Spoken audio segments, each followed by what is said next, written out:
Bonjour à tous et bienvenue sur la chaîne Wrestling Love. On se retrouve aujourd'hui pour une toute nouvelle vidéo. Alors, dans cette nouvelle vidéo, nous allons parler de H2O, puisque nous allons donc faire la review de leur dernier show. Du coup, la H2O, qui est, on le rappelle, la compagnie d'Indy US, détenue par Matt Tremont. Du coup, leur dernier show, c'était le show WrestleMania 4, donc c'était un gros show, très clairement, pour H2O, un des plus gros shows de l'année, d'ailleurs, de H2O. Bon, même si évidemment, dans l'importance qu'il a cette année, ça reste pas aussi gros qu'un Defiversary par exemple, mais ça reste un très gros show dans lequel tous les titres de H2O étaient défendus, donc tous les titres qui étaient toujours détenus par 440 pardon. À chaque fois je fais les erreurs avec ça, à chaque fois je fais des erreurs avec la prononciation du clan, voilà, vous allez être habitués maintenant. C'est 440, et du coup à chaque fois ils avaient tous les titres, et là du coup ils défendaient tout, évidemment lors de show. Alors personnellement j'étais bien hype par ce show WrestleMania 4. Faut savoir que j'aime beaucoup la storyline qu'il y a entre 440 et H2O finalement, qui court depuis quasiment le début de l'année, on va dire, et personnellement qui m'investit énormément. C'est ça qui m'a vraiment investi dans H2O, c'est ça qui m'a vraiment fait accrocher au produit, et franchement la feud, moi je la trouve géniale, et c'est ma feud préférée dans l'Indie US cette année. Du coup évidemment j'étais bien hype par ce WrestleMania 4. Du coup voilà donc pour ce match, voilà donc pour ma hype, pardon. Alors, on va donc commencer à rentrer dans le vif du sujet par rapport à ce show WrestleMania 4 qui s'est donc déroulé dans la nuit du 25 au 26 septembre dernier. Alors, en opener, nous avions un deathmatch entre Alex Colon et Jimmy Lyon. Alex Colon qui passe quelquefois du côté de chez H2O, c'est pas la première fois qu'il passe cette année chez H2O, il était déjà passé à Hardcore Kingdom, pardon. Et évidemment, Alex Colon a remporté le match, ça va de soi. Le match a duré un peu moins de 15 minutes, et franchement, j'ai trouvé que c'était un deathmatch assez intéressant. Bon, évidemment, t'as quelques phases qui m'ont dérangé personnellement, avec où je trouve que ça fait un peu trop sur les near fall et tout, ça fait un peu trop... finalement, je trouve que c'est un petit peu too much pour un opener. Après, en soi, le choix d'opener est pas mauvais. C'est très bien de mettre Alex Colon dans l'opener, je trouve, de ce genre de show, sachant que le mec est pas régulièrement chez H2O, il a quasiment rien à raconter, quoi. Et puis, le mec est quand même une grosse star dans l'Indie US, du coup tu le mets dans l'opener comme ça, moi je trouve que ça passe très bien. Malheureusement ils ont décidé d'en faire un peu trop. Après ça reste un bon deathmatch, très clairement, que j'ai bien aimé. J'ai mis la note de 3,25 d'ailleurs, et j'étais pas loin du 3,5 de toute façon, parce que non, franchement Jimmy Lyon, je trouve que c'est un catcheur assez sous-coté déjà.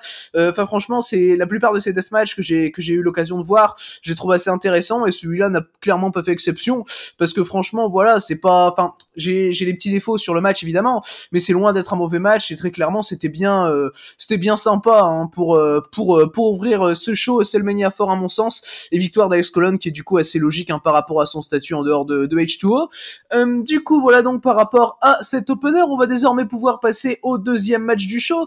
Alors le deuxième match du show, c'était un singles match entre Dan O'Hare et Eddie Only, donc Eddie Only qui fait partie du clan 440 évidemment. Du coup victoire en un peu plus de 5 minutes d'Eddie Only, que j'ai trouvé personnellement assez logique. Alors le match il est clairement là pour donner une victoire à Eddie Only, pour donner une victoire à 440 dans cette undercard, et personnellement je trouve le match quand même assez utile. Dan O'Hare va essayer quand même de faire ce qu'il peut, contre le heel Eddie Only qui va pas, Eddie Only qui comme à son habitude va pas spécialement gagner par rapport à son work rate ou quoi que ce soit, il va gagner par rapport à son heel work, et moi j'ai trouvé assez intelligent dans ce match, même si bon c'est pas un match qui est génial non plus, mais voilà, pour moi c'est 3,25, franchement c'est un bon match pour où il est placé dans la carte. Il me donne bien la victoire à Eddie Only, franchement la fin est bien amenée je trouve, et non oui clairement il avait très clairement sa place dans le show, et puis ça donne d'emblée une victoire à 440 dès le début de carte finalement. Donc personnellement c'est quelque chose que j'ai trouvé assez intelligent. Après Dan O'Hare, c'est pas grave si Dan O'Hare perd le match, très clairement, c'est absolument pas dérangeant, surtout que il catch plus trop en ce moment. Je sais qu'il a fait 2-3 matchs du côté de chez H2O cette année, mais c'est tout quoi. Donc finalement c'est bien de faire gagner Eddie Only, surtout qu'il vient en fait Eddie Only, si vous voulez, il vient de revenir de blessure il y a pas longtemps, et directement après son retour il avait déjà perdu contre Kennedy Copeland, donc quelque part voilà, c'est bien de remettre un peu les pendules à l'heure et de lui donner donc cette victoire à WrestleMania 4. Du coup voilà donc par rapport au deuxième match du show, on va désormais pouvoir passer au troisième du coup des 10 matchs de ce show. Alors le troisième match, c'était le match féminin de ce show. Nous avions Ginny Rose qui affrontait Christina Von Heery. Alors le match il a duré un peu plus de 6 minutes, victoire de Christina Von Eerie qui m'a un peu surpris, hein, très honnêtement, parce que Christina Von Eerie, finalement, elle apparaît jamais du côté de Sheichuo, ou en tout cas, je l'ai jamais vu du côté de Sheichuo, donc ça m'a un peu surpris de la voir battre Jenny Rose, surtout que Jenny Rose, elle était apparue il y a pas longtemps chez Sheichuo pour remporter un match, c'était à Street Justice, on s'en rappelle, donc quelque part, je m'étais fixé le fait qu'il y avait un petit truc à faire avec Jenny Rose, même si bon, c'est pas la meilleure des workers, et elle le montre clairement dans le match, où le match va finalement pas être super intéressant, que ce soit avec Christina Von Eerie ou Jenny Rose, hein, les deux, je les trouve pas particulièrement intéressantes, ni l'une ni l'autre, mais bon voilà, en soi, le match fait le taf pour où il est, on va dire. Moi personnellement, j'ai mis 3 parce que voilà, il y a rien de vraiment à retenir, hein, très honnêtement, et puis de toute façon, c'est un match qui a pas de storyline derrière, c'est un match où il y a vraisemblablement rien à faire niveau booking, et encore, la seule chose qui était peut-être un minimum intéressante à faire était de donner la victoire à Jenny Rose, et ça n'a pas été fait, donc finalement, voilà, quoi, il y a un moment où bon, c'est clairement pas de toute façon ce qui allait voler le show ou quoi que ce soit, donc voilà, moi je pense, de mon point de vue, franchement, en undercard, je trouvais que c'était un match plutôt correct, donc auquel j'ai mis la note de 3 étoiles. Du coup, voilà donc pour ce match remporté par Christina Von Eerie. On va désormais pouvoir passer au prochain match de la carte. Alors, le prochain match de la carte, c'était un 4-way match. Alors, à la base, c'était prévu pour être un 1 contre 1 entre Bam Sullivan et Marcus Matters, ce match, sauf que 2 catcheurs se sont rajoutés pour donner un 4-way, donc on a Moose qui est l'ancien champion H2O Hybrid, hein, c'est celui qui avait perdu son titre contre Gregory Iron à Defiversary, on se rappelle, et le 4e worker de ce match, c'est Adonis Valerio qui est un jeune de la H2O qu'on voit des fois dans des shows qui sont un peu plus faits pour les mecs qui sont en développement là, donc personnellement j'ai trouvé ça cool déjà de voir Adonis Valerio sur la carte, hein, de ce WrestleMania, et en plus il a remporté le match, il a remporté le 4-way dans un match d'un peu plus de 7 minutes. Alors personnellement j'ai trouvé que c'était un 4-way qui était plutôt intéressant. Personnellement, bon, j'ai mis 3,25 parce que c'est pas non plus incroyable ou quoi que ce soit, c'est même pas spécialement excellent ou très bon ou quoi que ce soit, mais franchement je trouve que le match fait très bien le taf pour où il est placé dans la carte. Franchement, il est bien dans la continuation du show finalement.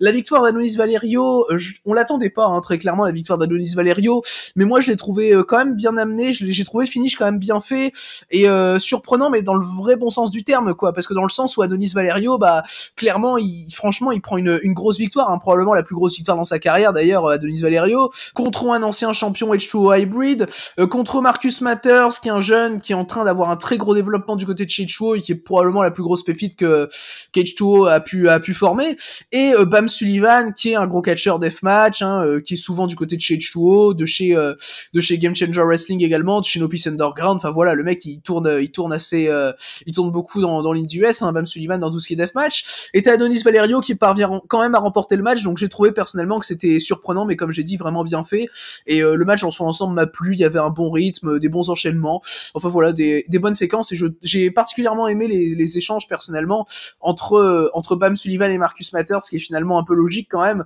quand tu sais que c'était censé être le match solo de base, c'est bien qu'on ait quand même mis l'accent sur ça.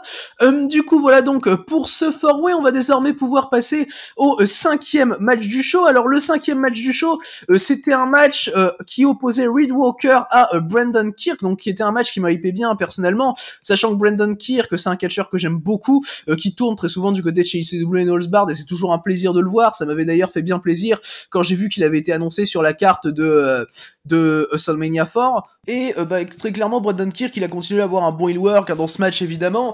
T'as quand même une petite feud avec Reed Walker, et ça quand même tu le ressens un peu dans le match, bon, même si évidemment c'est pas une grosse feud ou quoi que ce soit, on est plus sur un programme de mid-card, hein, entre Brandon Kirk et Reed Walker. Et alors ils ont donné la victoire à Brandon Kirk, ce qui m'a personnellement pas mal surpris. Alors je pense du coup que le programme entre les deux va continuer, parce que finalement Brandon Kirk, bon, il apparaît quand même chez H2O, hein, c'est pas un total inconnu de la Fed, mais enfin je le voyais pas gagner contre Reed Walker qui a plus besoin de ce développement là chez H2O, Brandon Kirk qui perd quand même quelquefois chez ICW Allsbard, même s'il est dans des feuds par exemple avec Danny Demanto, je trouvais pas spécialement que c'était dérangeant de le faire perdre là contre Reed Walker, parce que Brandon Kirk finalement c'est un catcheur heel qui est dans un format où s'il perd finalement c'est pas très grave, parce qu'il se relève toujours de sa défaite en fait, et je sais pas comment il fait d'ailleurs, et c'est super. Moi j'adore Brandon Kirk, hein, de toute façon, et je suis même content de voir qui remporte le match. C'est juste que niveau booking, je pense que c'était juste une meilleure option hein, quand même de faire gagner le match à Reed Walker. Après bon, à part ça, franchement, on a le droit à un bon match. C'est 10-11 minutes qui sont vachement intéressantes. Personnellement, j'ai mis à ce match la note de 3,5, du coup, ce qui fait que c'est mon deuxième match préféré du show, voire même mon match préféré du show. J'hésite un peu avec le pré-main event que j'ai trouvé également vraiment très bien. Mais enfin voilà, franchement, Brandon Kirk fait très très bien le taf. Et Reed Walker dans son rôle de babyface est assez bon, je trouve. Donc non, franchement, un match qui était très très sympa pour continuer cette carte. Du coup, voilà donc pour ce match donc remporté par Brandon Kirk, auquel j'ai mis la note de 3,5. On va désormais pouvoir passer au prochain match du show. Alors le prochain match du show, c'était un match qui opposait Austin Luke à Tim Donst. Alors Austin Luke, il est quand même sur un bon momentum, hein, puisqu'on rappelle qu'il a notamment battu Tony Deppen lors de Street Justice. De son côté, Tim Donst, il fait son premier match depuis octobre 2020 chez H2O, donc quand même, enfin voilà quoi. C'est pas quelqu'un qui apparaît souvent chez H2O, quoi, on va dire Tim Donst. Il a peut-être fait 4-5 matchs, mais c'est tout quoi. Et du coup, bah après c'est quand même un gros catcheur, hein, Tim Donst, qui tourne beaucoup dans l'indie US, tout ça. Depuis même assez longtemps, il était chez Chikara notamment. Et du coup, voilà, Tim Donst a logiquement gagné. Bon, personnellement, voilà, ça me choque pas du tout cette victoire de Tim Donst, sachant que j'ai trouvé que t'avais beaucoup de confiance en soi de la part d'Austin Luke, et j'ai trouvé que c'était bien reflété dans le match finalement, où il va tenter pas mal de choses, où il va tenter quelques contres hein, finalement pour essayer d'avoir Tim Donst, et j'ai trouvé ça plutôt bien fait personnellement. Bon, Tim Donst va évidemment pas se laisser avoir, va logiquement remporter le match même, mais dans son ensemble, franchement, on a un match qui est plutôt bien écrit, je trouve. Bon, évidemment, il y a rien d'incroyable à faire entre les deux, c'est pas comme s'il y avait une grosse story ou quoi que ce soit, mais franchement, pour le peu qu'on peut faire en termes de dynamique des catcheurs, moi j'ai trouvé ça quand même vraiment bien fait. Du coup, voilà, j'ai mis 3,25 personnellement. C'est un match que j'ai bien aimé, qui était vraiment agréable à regarder. Bon, même si, comme je dis, il y a rien d'incroyable, mais bon, ça, voilà, c'est voilà. De toute façon, ça fait très bien le taf pour pousser dans la carte, je trouve. La victoire de Tim Donst, c'est comme j'ai dit assez logique. Et Austin Luke, il y a très très clairement, à mon sens, quelque chose à faire avec lui. Déjà, lui avoir donné une victoire contre Tony Deppen, c'est pas anodin. Surtout quand on était dans un show comme Street Justice, c'est quand même un show qui est assez important. Bon, c'est pas un énorme show non plus, mais c'était quand même un show assez important. Et franchement, Austin Luke, c'est un très bon produit hein, de la H2O Academy, de l'académie de Matt Tremont, je trouve. Donc franchement, il y a quelque chose à faire avec. Du coup, voilà donc pour ce match logiquement remporté hein, par Tim Donst. On va désormais pouvoir passer au match de titre hein, de ce show H2O WrestleMania 4. Du coup, on avait évidemment les 4 titres de H2O qui étaient défendus lors de ce show, à commencer par le championnat H2O Hybrid, défendu par Gregory Iron contre Kennedy Copeland qui bénéficie de son deuxième match de titre d'ailleurs en quelques mois, hein, puisqu'elle avait challengé pour le championnat d'Annie Avoc Hardcore d'Atticus Cogar lors de Street Justice également. C'était fin août il me semble. Et cette fois Kennedy Copeland, elle a donc remporté hein, le titre H2O Hybrid, donc premier changement de titre de ce show et premier changement de titre donc pour 440 qui avait donc jusqu'alors les 4 titres de la H2O, et qui là donc c'est Gregory Iron hein, qui est le premier à perdre son titre. C'est le titre Hybrid, c'est le titre le moins important chez H2O, donc en soi ça me choque pas qu'on commence par là, on commence assez doucement.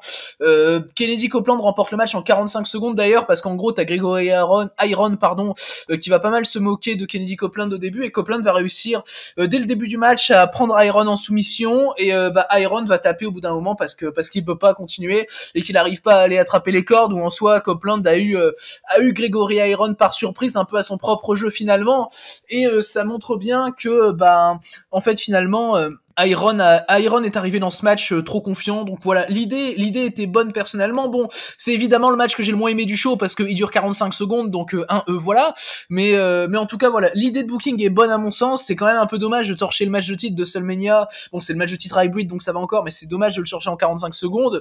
Mais en tout cas voilà, moi je comprends l'idée de booking, je la trouve pas mauvaise, et en soi moi ça me va que Gregory Iron perde son titre maintenant, sachant que Copeland venait de perdre donc une chance au titre d'Atticus Cogar, et sachant que Copeland venait de revenir assez fort en arrivant à battre Eddie Only, qui venait en plus de faire son retour, donc ça me paraît logique, ça coule de source finalement qu'elle remporte ce titre H2O Hybrid.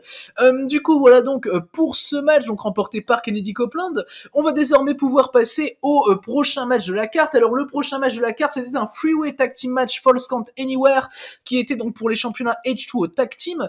Nous avions Bobby Beverly et Eric Ryan donc de 440 qui défendaient leur titre contre tout d'abord Chris Bradley et Christian Ross, donc qui sont les anciens champions tag, qui sont ceux qui avaient perdu contre Bobby Beverly et Eric Ryan. Et l'autre équipe, c'était celle de Bruce Gray et de Tyler Vox, qui était l'équipe qui était championne juste avant, justement, Chris Bradley et Christian Ross, donc qui avaient gagné les titres justement début 2021, hein, Bruce Gray et Tyler Vox. Du coup, on avait en gros un match de titre entre les trois équipes qui ont été grosso modo championnes tag cette année chez H2O. Alors le match, personnellement, j'ai trouvé que c'était un bon match par équipe. Franchement, bon, il y avait rien de spécialement génial, mais franchement, je trouve qu'il a très bien fait le taf. Alors peut-être que la stipulation de Falls Count Anywhere a pas été usée des masses, et peut-être que ça aurait pu être mieux fait, même si en soi ça a pas été mal fait, hein, très clairement. Il y a quand même pas mal de spots à l'extérieur du ring que j'ai trouvé assez bien fait. Un bon heel work, hein, de la part de Eric Ryan et de Bobby Beverly. J'ai trouvé personnellement l'équipe de Chris Bradley et Christian Ross va très bien s'en sortir dans le match. Ils vont même remporter du coup le match en un peu plus de 10 minutes et redevenir du coup les champions H2O Tag Team. Ce qui me paraît un petit peu dommage personnellement de redonner les titres à Chris Bradley et Christian Ross. Personnellement, tant qu'à faire un changement de titre, qui est du coup le deuxième changement de titre du show, et le deuxième titre donc perdu par 4-4-0 sur leurs 4 titres qu'ils avaient au début de ce show. Mais bon voilà, finalement la décision de booking, je suis pas spécialement le plus grand fan, mais mis à part ça, voilà, ça reste un bon Falls Count Anywhere match évidemment. Voilà, il y a quand même pas mal de bons spots qui s'enchaînent dans le match. C'est loin d'être un match incroyable, et finalement je l'attendais peut-être un petit peu plus, hein, de la part de trois équipes que j'aime bien personnellement, surtout, et cela va de soi, Eric Ryan et Bobby Beverly, qui est une équipe que j'adore, hein, personnellement. Je trouve qu'ils ont une excellente alchimie dans le match, ils en ont une très bonne également, même s'il y a eu assez peu finalement de grosses combinaisons hyper intéressantes entre les deux, ce qui est quand même un peu dommage, mais dans l'ensemble voilà, ça reste un bon match de titre tag, du coup avec changement de titre et victoire donc de Chris Bradley et Christian Ross. On va désormais pouvoir passer au pré-main event du coup de ce show WrestleMania 4. Alors le pré-main event, c'était du coup le match pour le championnat Danny Havoc Hardcore. Alors c'était un Stairway to Havoc ladder match avec Atticus Cogar qui défendait son titre contre Declan Grant, Atticus Cogar qui faisait du coup sa 4e défense de titre, et Declan Grant qui, on rappelle, cette année avait remporté le tournoi Hardcore Kingdom. Donc c'est finalement un peu le résultat de sa victoire du tournoi Hardcore Kingdom. Du coup c'est ce match de championnat Danny Havoc Hardcore. Du coup le match a duré un peu plus de 10 minutes, victoire et conservation de titre assez logique, hein, d'Atticus Cogar, parce que finalement ils allaient pas faire perdre 3 titres comme ça d'affilée à 4-4-0 dans le même show. J'aurais trouvé ça un peu trop précipité pour ma part, et j'ai trouvé ça bien fait de calmer un peu les ardeurs de la feud avec une victoire du coup d'Atticus Cogar qui relance 4-4-0 dans ce show WrestleMania. Et franchement le match dans son ensemble est vraiment très très cool. Bon, t'as quelques spots qui me saoulent un peu, par exemple quand Atticus Cogar monte sur l'échelle pour aller décrocher la ceinture Danny Havoc Hardcore, en fait il embrasse son titre et il saute de l'échelle pour faire un double foot stomp sur Declan Grant. Personnellement j'ai trouvé ça un peu con, surtout que derrière il se fait contrer, il aurait pu perdre sur ça, et c'est le genre de spot dans les ladder match que je déteste. Mais bon voilà, à part ce spot là que je trouve franchement très too much, hein, très honnêtement.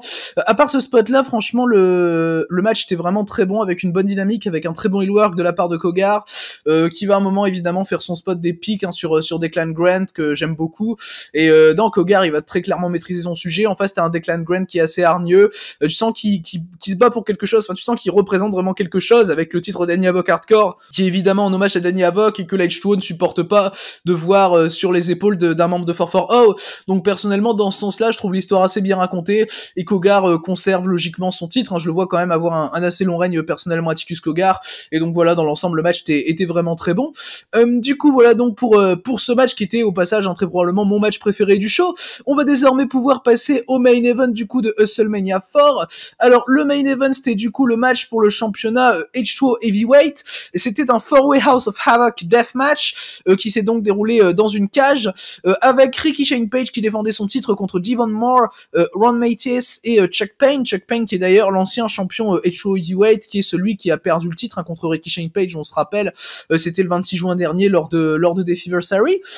Alors le match dans son ensemble, franchement j'ai trouvé que c'était un bon main event, c'était un bon match, c'était vraiment un bon match, hein. Ricky Shane Page, comme d'habitude, il a un très bon heel work, franchement du début à la fin, le mec qui est assez captivant, le mec qui est assez intéressant, comme d'habitude, mais finalement j'en attendais plus de ce main event très honnêtement, et je suis resté un petit peu sur ma faim, surtout avec la fin que j'ai trouvé quand même un peu incompréhensible, où t'as Declan Grant qui vient aider Ricky Shane Page à conserver son titre, ce qui m'a personnellement un peu dérangé, sachant que Declan Grant venait de perdre son match contre Atticus Cogar, qui est membre de 4-4-0, et le mec vient aider Rick Shane Page à remporter le main event derrière, t'es un peu what, quoi. Et finalement, t'as pas de vrai lien avec ça. Donc, personnellement, ça m'a un peu dérangé ça. Après, ouais, le match dans son ensemble, c'est un bon four-way, des bons spots deathmatch, bien amenés. Et je suis d'ailleurs content que ce soit ce genre de match, parce que j'avais eu un peu peur quand Rick Shane Page avait tweeté qu'il arrêtait le deathmatch. En gros, après son deathmatch, je sais plus contre qui c'était, mais je crois que c'était du côté de chez Game Changer Wrestling, c'était peut-être contre Alex Colon ou un truc comme ça. Et non, franchement, le match était vraiment très sympathique. Après, je vous avoue que pour le main event de WrestleMania 4, l'affiche m'a hypé bien plus que ce qu'elle a deliver, et c'est même pas spécialement un problème de hype, parce que c'est le match pour le championnat H2O Heavyweight, et finalement, c'est logique que j'en attende plus que ça, mais bon, après, ça reste un bon match, évidemment. Ricky Shane Page, c'est celui qu'on voit le plus de tout le match, très clairement. Il y a surtout des échanges qui sont bien marqués avec Chuck Payne, ce que je trouve assez cool personnellement, sachant que déjà Chuck Payne, c'est un catcheur que j'aime beaucoup, et puis Chuck Payne, c'est logique qu'il soit vraiment contre Ricky Shane Page, sachant que c'est lui qui a un peu fauté, c'est lui qui a perdu le titre, H2O Heavyweight contre Ricky Shane Page, c'est lui qui a balancé le titre sur les épaules de quelqu'un de 4-4-0, donc c'est à lui quelque part de rattraper la faute dans l'idée, et j'ai trouvé ça plutôt bien fait dans ce sens-là. Après voilà, dans le match finalement reste assez basique et va pas trop loin niveau story. On ira plus loin niveau story dans la suite des événements, pour le titre H2O Heavyweight, ça me paraît assez clair. Mais du coup voilà, c'est un peu dommage, mais ça reste un bon main event. Et puis j'en ai pas parlé, mais évidemment Devon Moore et Ron Mathis ont également très bien fait le job. Surtout que quand on parle de Ron Mathis, voilà, on parle d'un triple champion H2O Heavyweight, donc un mec qui représente quand même pas mal pour la Fed également.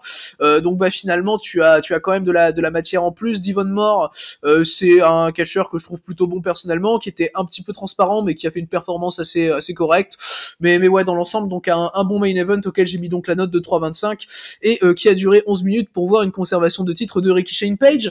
Alors on va désormais parler de l'après-match. Alors l'après-match, du coup, en gros, ce qu'il résulte, c'est que Matt Tremont vient faire une promo devant 4-4-0, notamment devant Ricky Shane Page, où il confronte Ricky Shane Page, où il dit qu'il a dû prendre sa retraite l'année dernière, mais que cette fois, à cause de ce qui est en train de se passer à la H2O, qui est sa compagnie, il doit revenir. Et du coup, t'as Matt Tremont qui défie Ricky Shane Page pour le championnat H2O Heavyweight. C'est la continuité logique des choses. C'est ce que je m'imaginais depuis quand même assez longtemps, très clairement. Et il défie Ricky Shane Page dans un Europe Barbed Wire match pour le titre H2O Heavyweight. Donc le match aura lieu lors de Last November. Ce sera le 27 novembre prochain. Et personnellement, j'ai une très très grosse hype pour le Ricky Shane Page contre Matt Tremont, sachant que personnellement, je pense que Matt Tremont va prendre le titre H2O Heavyweight de Ricky Shane Page, sachant que Matt Tremont n'a jamais eu le titre Heavyweight de la H2O, donc il est sa propre compagnie. Donc je me dis que quelque part il va se donner le titre pour un dernier run. Et puis également, c'est la personne qui doit très clairement terminer le règne de terreur de Ricky Shane Page et plus généralement de 4-4-0. Donc personnellement déjà, moi je trouve ça très bien. Et du coup, Matt Tremont après, il va continuer de claquer sa promo ou tout ça pour défendre H2O, et il va faire une référence à Atsushi Onita en s'asseyant sur une chaise dans le ring et en commençant à fumer une clope. J'ai trouvé la référence géniale personnellement à Atsushi Onita, sachant qu'on rappelle qu'Onita et Tremont vont s'affronter dans un Exploding Barbed Wire match dans le show du 31 octobre qui sera diffusé sur IWTV, qui est en partenariat entre H2O et FMWE. FMWE qui est, si vous savez pas, le projet d'Atsushi Onita pour faire une nouvelle FMW en gros, et du coup fait qui a commencé cette année, qui a commencé en juillet dernier, la FMWE, et du coup voilà, Onita contre Tremont, pareil, ça me hype un peu quand même, mais grosse hype du côté du RSP contre Matt Tremont évidemment. Du coup voilà donc pour cet après-match du coup, et ce qu'il en résulte pour le titre H2O Heavyweight. Du coup alors on va parler désormais du show dans l'ensemble, puisque c'est donc cet après-match qui concluait H2O WrestleMania 4. Alors le show dans l'ensemble, personnellement j'ai trouvé que c'était quand même un bon show, même si c'était finalement pas au rendez-vous de ce que je pouvais attendre d'un show tel que WrestleMania, et personnellement je ressors quand même du show un peu déçu, mais où finalement on a plutôt un show de transition vers ce qui va se passer à Last November, vers ce qui va se passer même un peu plus tard par rapport à comment dire, aux autres shows qu'on va voir de la H2O avant. On aura notamment le Tremont's Deathmatch Tournament qui sera fin octobre, la veille du coup du Onita contre Tremont. Enfin voilà, c'est vraiment un show qui est finalement plus de transition qu'autre chose, et c'est quand même assez dommage, sachant que c'est un show où tu fais perdre 2 titres à 4-4-0. Mais bon voilà, dans tous les cas le booking a été plutôt logique, j'ai trouvé, même si j'attendais quand même un peu plus du show et notamment du main event, mais c'est un show qui se regarde bien très clairement. Et si j'ai un match à conseiller personnellement, c'est le Atticus Cogar contre Declan Grant pour le titre d'Annie Havoc Hardcore. Du coup c'est ce qui conclut donc cette review de H2O WrestleMania 4. Merci à vous du coup d'avoir écouté cette vidéo, j'espère qu'elle vous aura plu, et du coup d'ici les prochaines vidéos je vous dis à la prochaine.